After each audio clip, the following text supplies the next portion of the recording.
So if you guys don't remember, I want to say maybe like a little over a year ago, an anime was getting around on TikTok for being one of the scariest anime in history. So scary that it's banned from Japan, which this is true. And I was really interested in watching this anime. However, after trying multiple days to find it, I sadly could not actually find any sites on both sides of the spectrum, if you know what I mean, that could possibly house this forbidden anime that everyone was talking about, so I decided to give up on the hunt altogether. Fast forward a few weeks ago, and now I'm looking for a possible look at the new Dragon Ball Super movie. I go to sketchy sites as usual, and what do I find? A fucking link to the movie Shojo Tsubaki. The holy grail that I have been looking for forever was right in front of me. Working link and everything. I sat down and watched the 45 minutes, and after all of that, I could say, well, it was something. I got what I wanted to do with the overall story, and it did well enough to get that across, but holy shit was it difficult. Even then, the ending still had me a little stumped as to what the fuck actually happened. The movie is poorly paced and the story is so broken and choppy. Instead of taking its time to tell a genuine horrid story, it goes so fast nothing really sticks. It's more of like bullet points of things rather than being a fluid motion of events. Things happen and they go away and there's no time to linger on them. And I don't necessarily hate this approach because sporadic storytelling can be effective, but very rarely, and here it does not cut it. Now when it comes to the gore aspect of this, they do depict some very aggressive things in here, but here's my thing with this, right? When I saw people on TikTok talking about this anime, people were talking about how they were traumatized by some of the scenes of the anime. So when they said this, I was expecting some really gory, heart-pumping scares that could really do a number on me. Instead, what I got was just some weird body horror and a couple of murder scenes that were bad, but nothing that I recalled horrible or even traumatizing.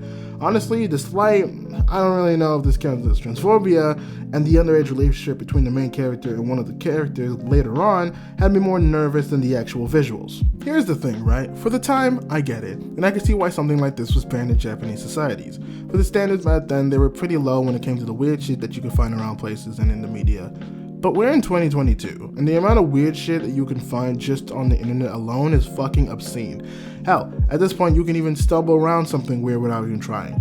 Even 10 years ago and later, things like 2 Girls 1 Cup, 3 Guys 1 Hammer, 2 Guys 1 Horse, the infamous jar video, and all of 4chan's-B were way worse than this. So the people who found this scary, what exactly did you find scary? Also, the lower animation quality makes the impact of everything harder, but also, it just overall wasn't that bad. The worst thing that I could give someone is when one character slimes the puppies under the ground, and the animation for that was pretty brutal, but even then, the most that I got out of that was a mere wow from the scene. Maybe it's because the early 2000s internet just desensitized me from freaking out to things like this, but honestly, to say that gore was scary for this is just a little overblown. But if I'm being completely honest, the foundation of the story is pretty decent. Hell, I'd go as far as to say that it's even pretty dang good. The problem isn't with the concept and the ideas, the problem is with how they are explained and explored.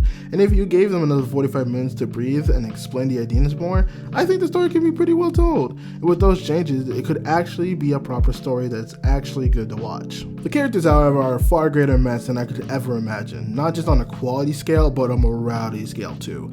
I can't even begin to dive into the bullshit that some of these characters do. It's actually insane. But focusing back on the actual quality of people, I think that only half the cast are worth mentioning, as most of them do exist but honestly don't add to anything to the overall story and the drama that they bring to the main character Midori.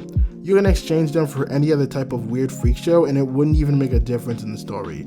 I thought at the very least they would be a little bit more potent in Midori's overall drama through the story, and while they do, it's never as impactful as it should be in this movie.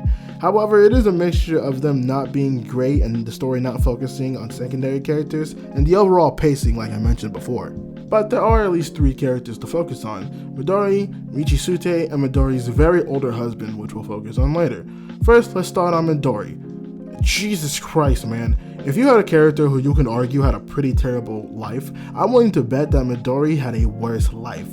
I'm not even going to go into detail, I'm just going to make a full bullet point of things that this girl has gone through the entirety of this movie. In the entirety of this movie, she goes through her father leaving her, watching her dead mother getting eaten by rats and becoming an orphan, getting kidnapped by a circus group, made to cook and clean for said group while getting constantly physically abused and sexually assaulted a numerous amount of times, getting her body magically manipulated a numerous amount of times, marrying what I assume is a 40-year-old man, and that's a whole other can of worms to talk about, finding out her said husband is a short type of man who will literally kill people just to be with her, being shown her family an illusion only to snap back to reality to see that her husband is all that she has, her boss steals her money from the circus group and basically disbands the whole group, finally thinks she's free only for her husband to get stabbed and never return to her, as she's left to assume that her husband ran away and left her on the side of the road, and by the end of it, the movie, she goes crazy and with sadness and is left alone on the street.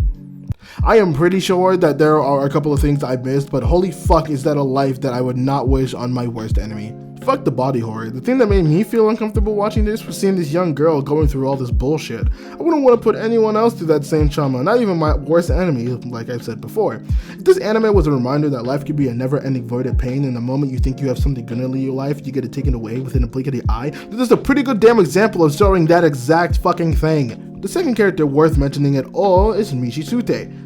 And now, before I go into why this character frustrates the living hell out of me, I want you to look at this cover of this movie right here. You see these two characters?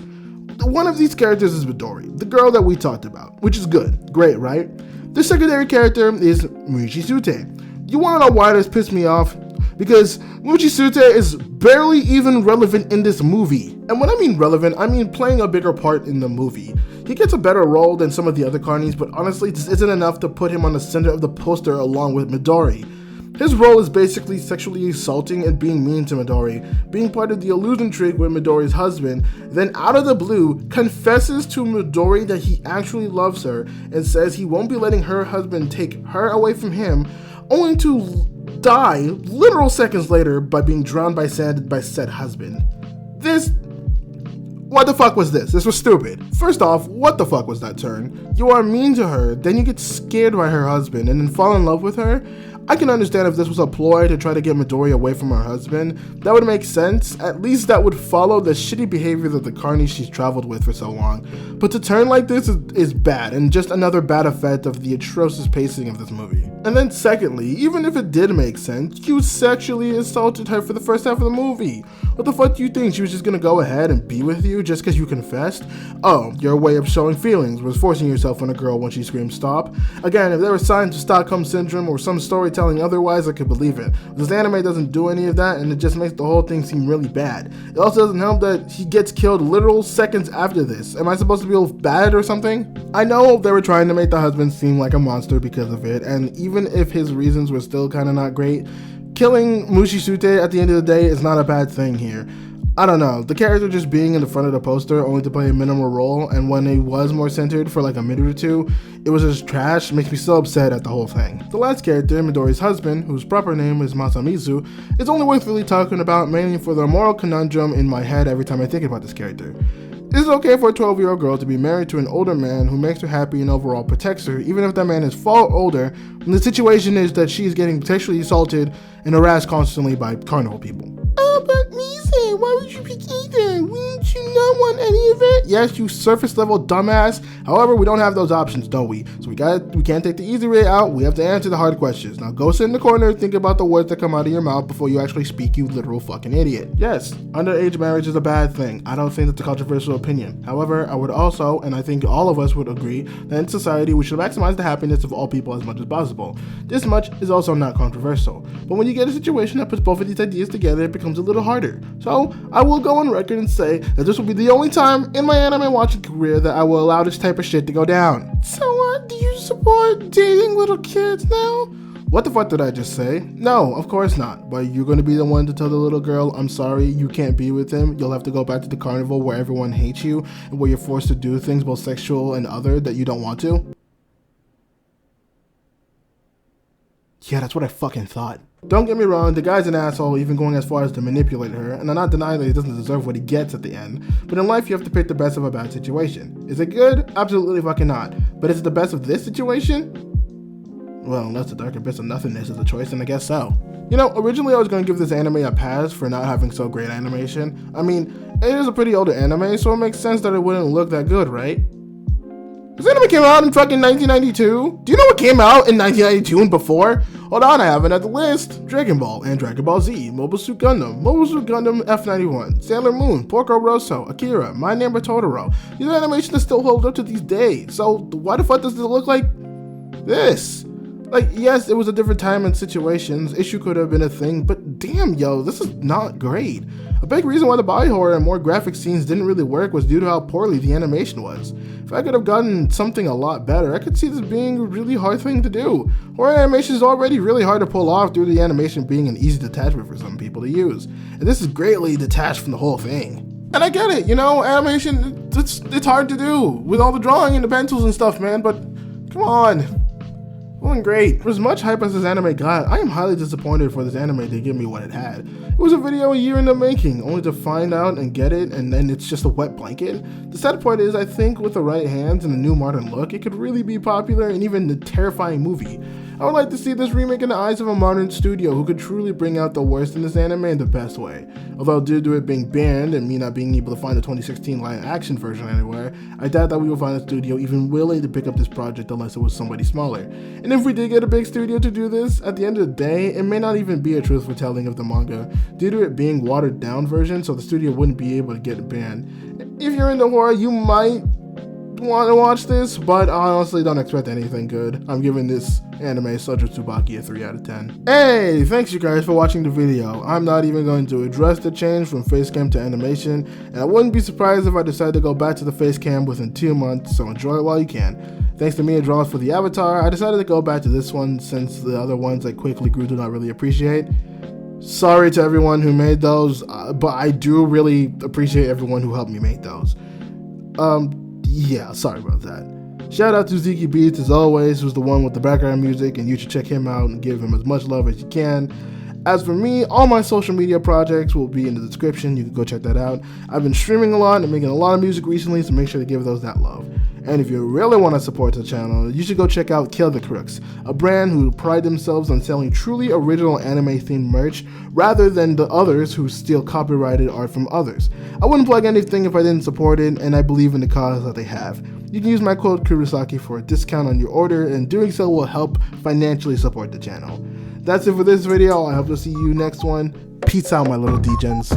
My digital smile is leaking molecular. Finger game though is fucking spectacular. It's really due to playing these games, but I get no bitches though. Well, that's a shame. Fat and lazy, yeah, that is the MO. Asked a girl out and she said, no, hold up, bro. Did she get the memo? Bitch, your best thing. He take a mental. Told the shit man to let his knees go. Then he told me to shut up, you Negro. Then I told him to get on his knees though. Set my dick off like, where was that Tito's? People keep telling me I'm too crazy. Throw them out cause I'm feeling lazy. I don't know, man. I'm feeling just hazy. If I want to do it, oh man, that's a maybe.